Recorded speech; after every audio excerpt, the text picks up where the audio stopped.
Hey everyone, welcome back to another video. Patience. It's like one of my least favorite words. In all my time that I have been in this relationship with the Lord, I have had to deal with that P word, patience.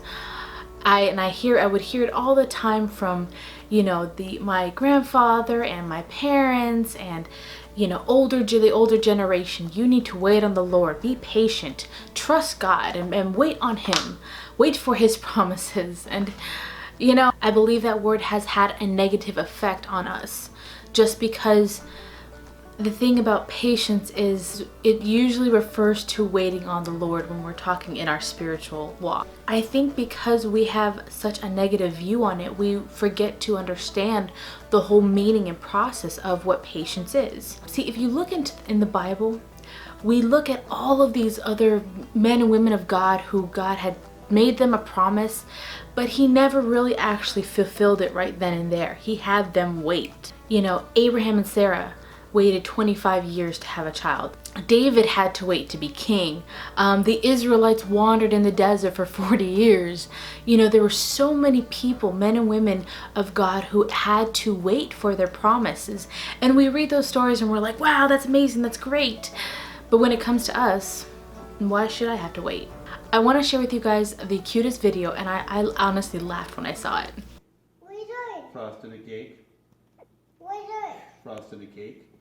What are you doing? Frosting a cake. What are you doing? Frosting a cake. What are you doing? Frosting a cake. What are you doing? Frosting a cake. What are you doing? Frosting a cake. What are you doing? Frosting a cake. What are you doing? Am I getting you? That video always cracks me up. That father demonstrates what patience really is. I may not have kids of my own, but my teaching has given me that period of patience and learning about what patience is.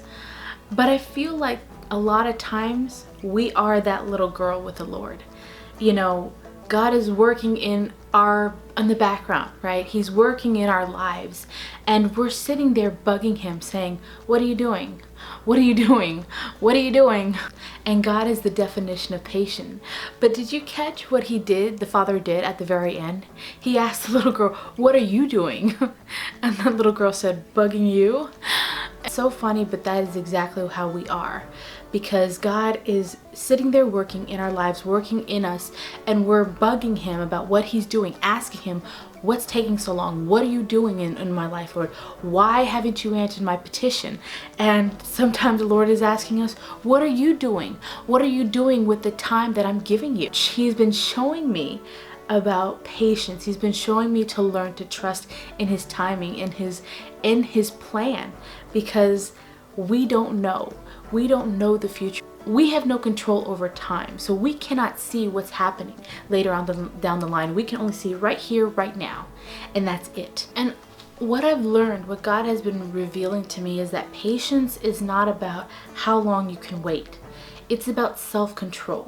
It's about keeping that level head and being calm, especially when things don't go your way. With this generation, it's a lot more harder. It's a lot more harder to practice that self-control and keep that level head and not be angry with the Lord. And sometimes we don't have that self-control, and we try to jump the gun, and we try to say, you know what, God, obviously you didn't hear my prayer, so I'm just gonna do what I'm gonna do. So we're making all these decisions, but we're not waiting on the Lord and getting that confirmation from the Lord and getting that direction from the Lord just because we don't like to wait.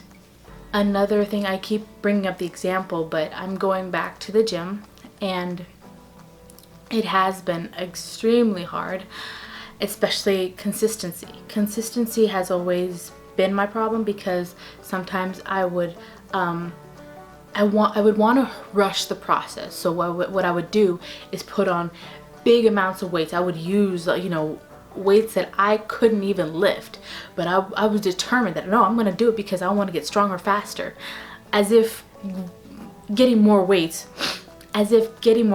would help me, would make me stronger.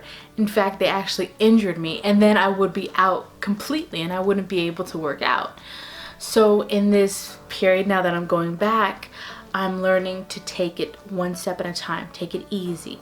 Now when one level, when I'm finally lifting a certain weight that it's not hard for me anymore, I go to another weight. I go up a little more, but I don't push myself to the point where I injure myself. But it takes a process, it takes time, it takes consistency. And that's the exact same thing with our Lord. We have to, first off, we have to know, and as I always say, it comes back to having a relationship with the Lord. When you know that God is in control of your life, then you will know that the plans that He has for you are perfect, are great, are far more than you could ever imagine. You know, the case in point was my car issue. The testimony that I gave about my car, that was perfectly planned out, and I couldn't have planned it any better. Because not only did I get a brand new car with the same, car payments that I had before, but I got to be able to pay off all of my other bills with the leftover money. So the way He worked that out, there was no other way that I could have done any better. In fact, my plan was to bank on getting a job that I wasn't even sure that I was gonna get, but I was like, oh yeah, I know God wants that for me. But He didn't. And the thing is that I found out a little later, because when I didn't get that job, there was a lot of requirements on the position that would have affected my life. So God worked everything out perfectly, far better than I could have. And so that's why it's so much more better to wait on the Lord. And it's difficult, of course, but the process, you start growing, you start building your muscles, you start building those spiritual muscles, so to speak, and you start to have confidence in God and know that He'll take care of you. And so in the same aspect, as far as, going to the gym, in that same aspect as working out, the Lord is our trainer, so to speak. I realize that I work a lot harder and a lot better when I have somebody with me to motivate me. I've been looking for a gym partner for quite some time, because I had one. She ended up moving away, but I had one, and she, whenever I would get tired, she'd say, oh, no, come on, one more. You can do just one more rep. And she would always push me, and I felt a lot more stronger. And I knew I was able to do it because I had her to push me, to cheer me on, so to speak, and to tell me just one more rep. And in that same aspect, the Lord is telling you, wait just a little bit longer, hang on. He's like, focus on me, stick with it, keep going, keep doing this, one more rep. And when we do that, our muscles, our spiritual muscles start growing, and we start having the confidence in the Lord. And when we finally reach our goal, we will be able to see why He made us go through that process. It also depends on what are we doing in the time that we are waiting. What are we doing? Are we complaining? Are we like that little girl, or are we focusing and praising God in the midst of our wait, praising God and saying, you know what, God, you're taking care of it, so I'm going to focus on you. I'm going to get my relationship with you better. If there's something that you are waiting on the Lord, know that He's got it all planned out. But it's all about, what path are you going to choose? Are you going to choose to wait on Him and get the best results ever? Or are you going to decide to take your own path, and you may not come up with results? And those bad choices that we make because we're in a hurry end up having really way bigger consequences than we really want. So there's a verse that I want to read, and it's the New Living Translation. I'll read the New King James Version because that's my other favorite. But it's James 1:4. It says, so let it grow, for when your endurance is fully developed, you will be perfect and complete, needing nothing. And the New King James Version, it says, but let patience have its perfect work, that you may be perfect and complete, lacking nothing. I always love that phrase, lacking nothing, because that made me realize that when you're with the Lord, you will never come up short. You will always, and a lot of times you will have more than what you asked for. So you may not see the results right now. I can guarantee you that if you are consistent with the Lord in your relationship with Him, if you are just consistent on just getting closer to Him, you will see the difference of what you see before and what you see now. You will see the growth, the changes, and in your life, and you will see that you are growing firmly in the Lord. And the only way to plant your roots in him and know that and trust that he's taking care of everything is to have that relationship with the Lord. So everything, I know I sound like a broken record, I'm sure, but it's just, I want you all to understand that it all comes from having a relationship with the Lord.